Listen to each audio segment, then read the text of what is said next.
Hello rose lovers.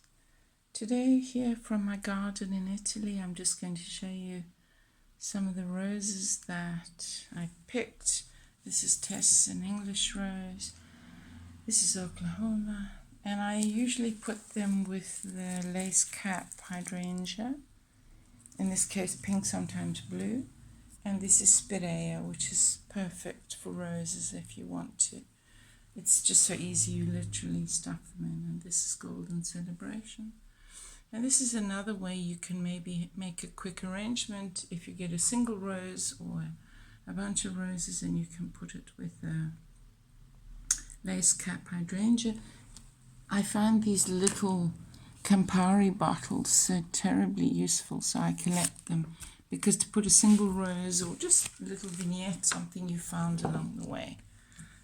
This is a stripy rose, and yeah, and over here we have my favorite color of hydrangea, what I call the autumn shade, and it has all its lovely Ile de Nil greens, and it goes very nice with this vase, which has green and blue and pink. But my blues are just about done. I just have bright pink in the garden now as far as hydrangeas go.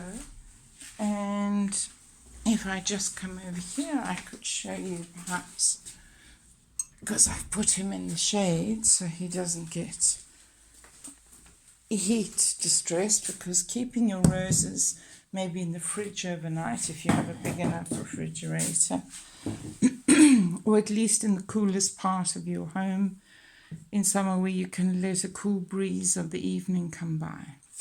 This is Golden Celebration in my blue glass vase, and he's with my last blue hydrangea, because the sun starts to burn them now. It's mid-July and it's really hot. So Golden Celebration starts off this lovely apricot-y shade, and he's a quartered rose like many English roses. And if I could just pull out this bud for you, I'll show you.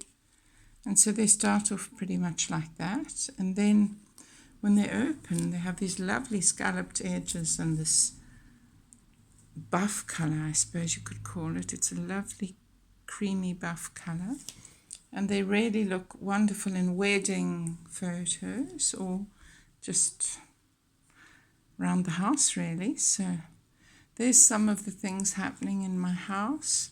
One of my favorite roses, and I will link it at the end of this short video, is a stripy rose, a big red rose called Matisse, Henri Matisse, after the French impressionist, and he's a gorgeous rose. But I thought I would just give you a little taste of what's in my house today and what you can do with the roses in your garden. Don't leave them to just, obviously if you're breeding roses and you want them to make hips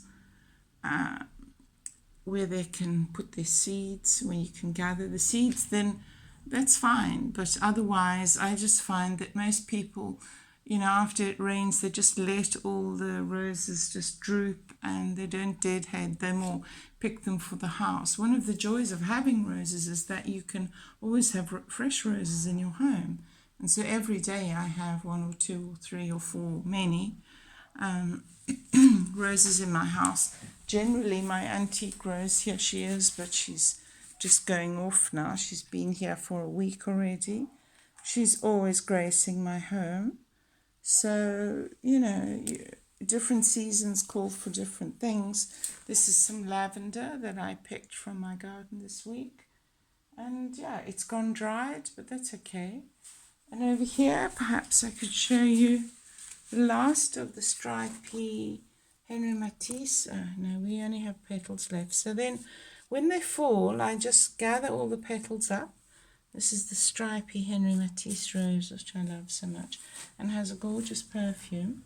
So then, once the roses start going, the hips are lovely in a vase, and also this wonderful prunus, which is a dark, dark Bordeaux color, almost a brown, but he's actually red. So the hips make a lovely show. But once you've gathered all those petals, you can make a lovely potpourri, and you can just get some essential oils, whichever you prefer. I use rose, the Bulgari rose, the old oldest rose that they use for rose perfume, Rose de Riche as well.